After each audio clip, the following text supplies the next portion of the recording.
We're going to be doing running back rankings today, and obviously we're going to be using the help here of this tier maker, but we're going to be going over all the top 35 running backs and a couple more too that weren't on this list that didn't make the cut.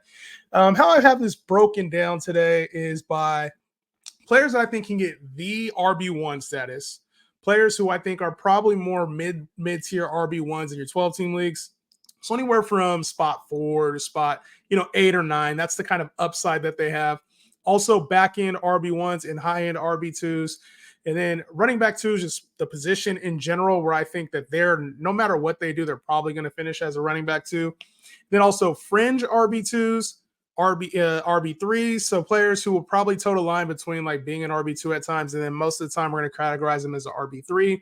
And then your RB3 flexes as well. Okay, so you guys make sure to hit that follow button. Running back's a hard position, man, and there's a lot of players who have upside. There's also players who have more specifically, the floor as well. That's what you're looking for. So it just depends on the type of player that you're looking for. Obviously, these rankings are subjective, but these are my rankings, and I put a lot of time into them. So let's get into this the RB1 upsides here. Now, when thinking of the RB1 upside, this is the guy that could finish as the potential best player in fantasy as well. So that's important to remember. At one of the more valuable positions, running back, obviously injury and things like that is the reason why we'll have more so tiers as opposed to direct rankings. But these are players I think can finish as the RB1, just given the amount of upside that they have. The first player I'm going to put in this tier has a new offense now and also has a elevated role, Bijan Robinson, who we didn't get what we wanted out of him with Arthur Smith last year, but this year, a lot different circumstance with new coaching, a new quarterback, just a much more balanced offensive attack. I think he has the potential to see a lot more goal line work and involvement in the passing game. They mentioned using him like CMC. Bijan Robinson is my favorite RB1 that has upside right now, and the first player I'm taking off the board in any league right now. All right, next up, we have the RB1 from last year, who's Christian McCaffrey. And listen, it wouldn't be a surprise to see him repeat his performance from last year, but there's already been talks about him getting his workload dialed back a little bit so they can try to keep him fresh. So although I love Christian McCaffrey as a Niner fan, especially, it's important. He's 29 years old. We got to recognize that at some point, the team has to save him from himself, is what Kyle Shanahan's words were. I tend to believe him when he says that. All right, next up, we have Breece Hall. And I think Breece Hall could definitely finish in this category if he gets the same type of passing work that he was getting towards the end of last season. And then also we know he has that explosive play potential, especially with Aaron Rodgers coming back. They're going to try to protect their quarterback with the run game. So I could see Breece Hall having a massive ceiling. I could also see a case where maybe they don't use him as much in the passing game, or potentially, Aaron Rodgers tends to throw a little bit more in the red zone instead of using Breece Hall in those circumstances. So that's where I could see a little bit of limitations when it comes to Breece Hall.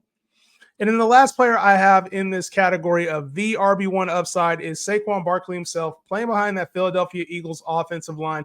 Although this offense is going to look a little bit different under Kellen Moore, I could see an instance where Saquon Barkley is taking a little bit more of the red zone work, the short yardage stuff away from Jalen Hurts, who they've had to use in that role recently. We saw what DeAndre Swift is capable of in this offense. Miles Sanders in years past. I think Saquon Barkley, with the talent around him, could have a mega season and potentially be the RB1 if everything goes right. So those are the 4 candidates that I think can finish as the RB1. But to me, it just depends on injury, it depends on usage.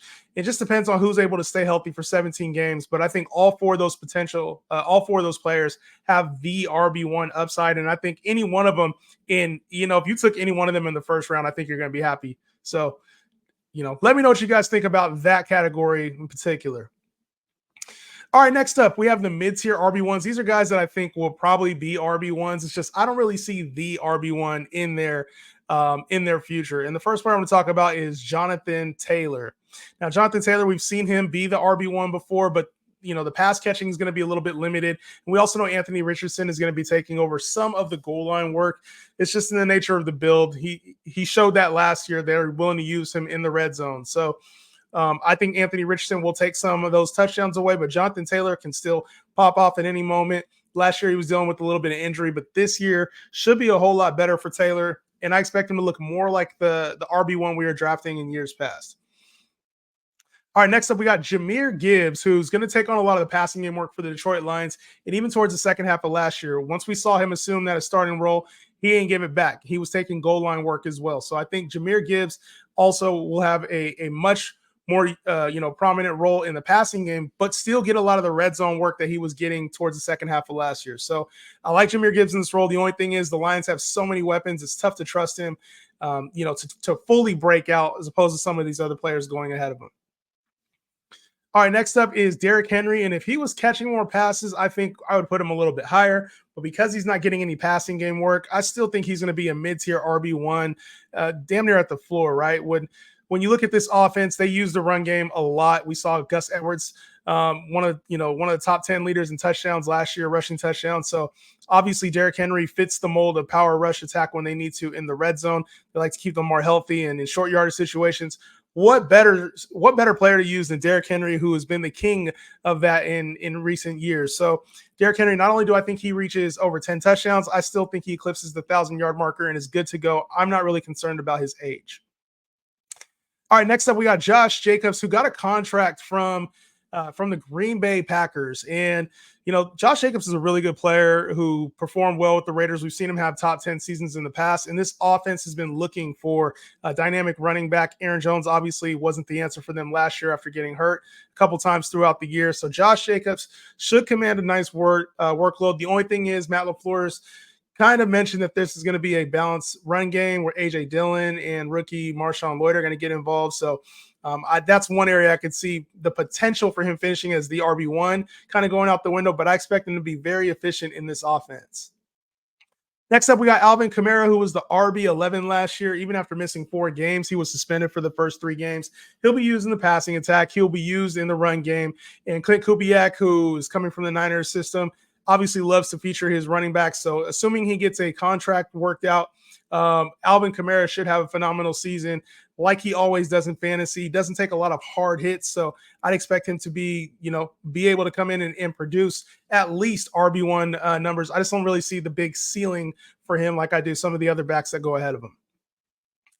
We also have Kyren Williams here in this tier. Kyren Williams, who last year, if he can just maintain the starting role, I think he can still produce at this level. Blake Corum was drafted, and I have some concerns about Kyren Williams. I think risk-wise, there's probably a little bit more here than some of the other backs, but Kyren Williams, if he plays, was an all-pro last year and could have a very similar season, maybe a slight regression if they decide to limit his workload, which I do anticipate this year. Sean McVay trying to keep his guy healthy. So only concern with him is if Blake Corum takes over. Other than that, he should finish as an RB1 in some form or fashion. And then the last player in this tier with the mid, RB1 upside for me is Joe Mixon. Joe Mixon is a player who's been a consistent top 10 player. He was RB6 last year, and in this Houston offense, they're expecting him to take a much bigger leap, much more carries. And for me, that's good enough to put him in this RB1 category. I might even put him over Kyren Williams if I was doing this a little bit later into the offseason. We got to see what's going on with Kyren. But for now, I'm going to put Joe Mixon here as a player who's coming to a new offense with a ton of weapons and should still get a pretty heavy workload here with the Houston Texans. It was kind of cool to see Devin Singletary doing his thing second half last year. I can only imagine what Joe Mixon's going to do this season.